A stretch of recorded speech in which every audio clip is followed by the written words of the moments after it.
busy. Please try later. ನಿನ್ನ boy friend ಜೊತೆ ಯಾವಾಗಲೂ ಒಂದು ಹುಡುಗಿ ಓಡಾಡ್ತಿದ್ರೆ ಏನು ಮಾಡ್ತೀಯಾ? ಅವನ್ಗೆ ಅವಳಿಂದ ದೂರ ಇರಕ್ಕೆ ಹೇಳ್ತೀನಿ.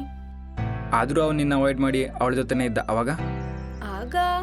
ಆಗಿನ್ನೇನು ಜಗಳ ಮಾಡಿ ಆದ್ರೂ ಅವನಿಂದ ಅವಳನ್ನ ದೂರ ಮಾಡ್ತೀನಿ. ಜಗಳ ಮಾಡ್ತೀಯಾ? ಯಾಕೆ? ಯಾಕಂದ್ರೆ ನನ್ನ ಬಾಯ್ ಫ್ರೆಂಡ್ ಜೊತೆ ಅವಳು ಯಾಕಿರ್ಬೇಕು? Wow, super. ಲವರ್ಸ್ ಮಧ್ಯೆ ಹುಡುಗಿ ಕಡೆಯಿಂದ ಜಗಳ ಆದರೆ ಅವಳು ಪ್ರೊಟೆಕ್ಟಿವ್ ಗರ್ಲ್ ಫ್ರೆಂಡ್. ಅದೇ ಕೆಲಸ ಒಬ್ಬ ಹುಡುಗ ಮಾಡಿದ್ರೆ ಅವನು ಟಾಕ್ಸಿಕ್ ಬಾಯ್ ಫ್ರೆಂಡ್. ಏನು ಲಾಜಿಕ್ ಅಲ್ವಾ? ಅಣ್ಣ, ನಾನು ಆ ರೀತಿ ಹೇಳಿಲ್ಲ ಕಣೋ. ಮತ್ತಿನ್ಯಾವ ರೀತಿ? ಉತ್ತರ ಇಲ್ಲ ಅಲ್ವಾ?